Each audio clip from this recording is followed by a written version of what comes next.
আসসালামু আলাইকুম। আজকে তৈরি করে দেখাবো চিকেন স্যুপ রেসিপি। এটা কিন্তু খেতে অনেক ভালো লাগে, স্বাস্থ্যের জন্য অনেক উপকারী। এখানে আমি নিয়ে নিচ্ছি চিকেন, আর এখানে দিয়ে দিচ্ছি পানি। পানির পরিমাণটা একটু বেশি দিতে হবে, কেননা চিকেনটাকে খুব ভালোভাবে সেদ্ধ করতে হবে। আর এই পানিটা দিয়ে আমরা স্যুপটা তৈরি করব। এখানে আমি ব্যবহার করছি রসুন আর আদার গুঁড়া, দিয়ে দিচ্ছি স্বাদমতো লবণ। আপনারা চাইলে আদা রসুনের গুঁড়ার পরিবর্তে বাটাটাও ব্যবহার করতে পারেন। সবগুলো উপকরণ খুব ভালোভাবে মিক্স করে নেব। এ পর্যায়ে কিন্তু আমার চিকেনটা একদম সেদ্ধ করা কমপ্লিট। আমি চিকেনগুলোকে উঠিয়ে নেব।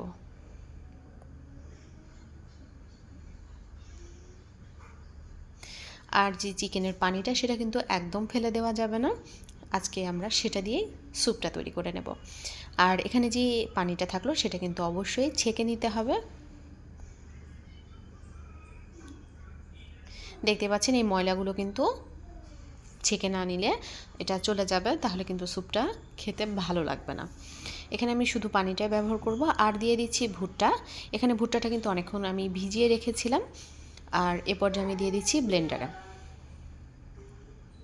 এখানে ব্লেন্ড করে নিতে হবে, খুব বেশি মিহি করার প্রয়োজন নেই। এখানে আমি কিন্তু দেখতে পাচ্ছেন কিভাবে ব্লেন্ড করে নিয়েছি, আপনারাও সেমভাবে ব্লেন্ড করে নিতে পারেন। তবে ভালো হয় যদি আপনারা একটু মিডিয়াম, খুব বেশি শক্ত হয়নি দানাগুলো, এরকম ভুট্টা ব্যবহার করেন, তাহলে কিন্তু আরও অনেক বেশি ভালো লাগবে।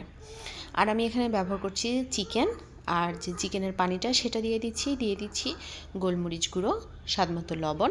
আর এখানে কিন্তু অবশ্যই 1 চামচ সয়া সস ব্যবহার করবেন, এটা আমার স্কিপ হয়ে গেছে। এখানে 10 মিনিটের মতো খুব ভালোভাবে জাল করে নিতে হবে।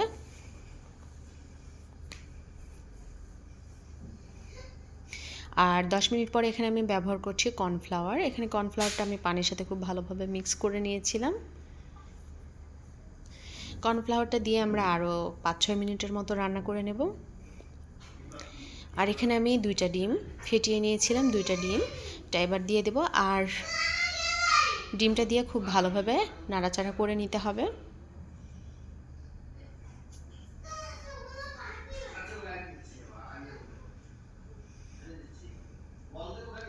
এখানে আমি ডিমটা দেওয়ার পরে 5 থেকে 7 মিনিটের মতো রান্না করে নিব। আর এখানে আমি পেঁয়াজ পাতাটা দিয়ে দিচ্ছি, দিয়ে একটু ঘন করে নিতে হবে। দেখতেই পাচ্ছেন এটা কিন্তু ঠান্ডা হয়ে গেলে আরও অনেক ঘন হয়ে আসবে। আর স্যুপ তো এরকমটাই বেশি ভালো লাগে। আর আপনাদের যদি মনে হয় আর একটু ঘন করবেন, তাহলে কিন্তু ঘন করতে পারেন। এটা কিন্তু গরম গরম শীতের সময় খেতে অনেক ভালো লাগে। আর এটা খেতেও অনেক মজাদার, স্বাস্থ্যের জন্য অনেক উপকারী। আশা করছি আপনাদের সবার অনেক ভালো লাগবে। সবাই অবশ্যই ট্রাই করবেন। সবাই ভালো থাকবেন। আল্লাহ হাফেজ।